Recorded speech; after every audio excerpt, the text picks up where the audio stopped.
You're going to be arrested for filming cops at your own traffic stop or at your own protest, and then charged and face 15 years to life in Illinois or 11 other states. But if OnStar wants to record you and track you and sell it to the feds, that's okay. Well, then, like this news, if the CDC wants to interrogate you by phone and track your child immunization records and then use those for some kind of government study, or maybe even to build a list of which parents are refusing vaccination policies, how is that list going to be used against you in the future? Look, if you're an Infowars reader or listener, you know how that's going to be used against you. It's going to be used to round up parents who are against vaccines.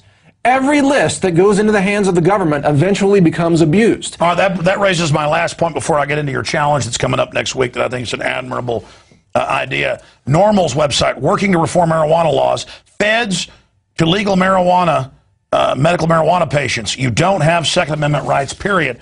And reading this new extrajudicial letter, they just send it out saying, I don't care what the state law is, you can't sell guns to a medical marijuana card holder, and basically opens the door now to start raiding people, not for their marijuana, but because they're a medical marijuana user and own a gun. This is very, very, very dangerous. And just 3 months ago, they wrote letters saying, we don't have a law, but if somebody buys more than one rifle, call the ATF, even though it's going through an FBI instant background check. It's all about their arbitrary power grab. Well, as you have stated many times accurately on this show and on Infowars Radio, your Alex Jones radio show, disarmament is the pathway to slavery. And the ATF realizes that for them to stay in power, they've got to have more guns out there so they can react against it. The DEA realizes that if they want to go after the medical marijuana license holders, the best way to do that is to make sure that they are disarmed first. And the FBI is part of this whole game as well. So this is just another pathway to disarmament of innocent people in America who do have their Second Amendment rights, regardless of whether you agree or disagree with owning a gun yourself. You must admit that people have their First Amendment rights and their Second Amendment rights, and for those to be encroached upon by the federal government arbitrarily, without any kind of law passed by Congress, is yet another violation of your Bill of Rights. And it is frightening, but I don't take that fear and cower, and neither do you. We realize we got to do something to turn this around. Now, your idea, because we always challenge him, you do, I do, many others do. Hey, environmentalists, stop freaking out over some carbon dioxide that we need to pay Lord Rothschild or Gore. Let's focus on what's really going on. We know cancer is doubling and tripling. We know diabetes is. We know in the studies GMO is devastating. We have proof. The facts are in on this, and it just gets worse by the minute.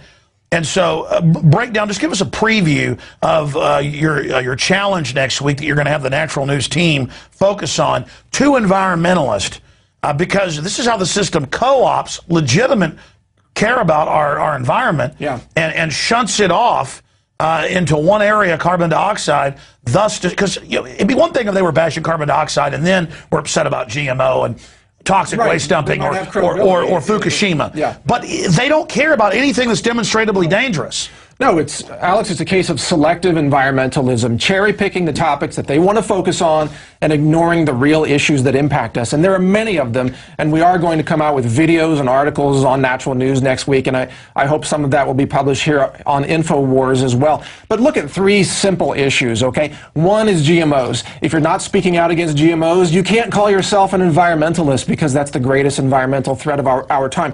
What about mercury in modern dentistry? Do you know how many tons of mercury are dumped into the environment? Or in vaccines. And in vaccines, yes. But just because of modern dentistry and the fact that they still use mercury fillings and put them in the mouths of innocent children, even though they know it will cause neurological damage. What about the pharmaceutical runoff? There are entire rivers in India downstream from the pharmaceutical manufacturing plants that are just running with antibiotics and artificial synthetic hormones. They found a lot of the shrimp are dying in the Gulf here just from Prozac runoff. And the fish in rivers and streams and lakes near cities are now contaminated with painkillers and with HRT drugs. Look, these are environmental threats too.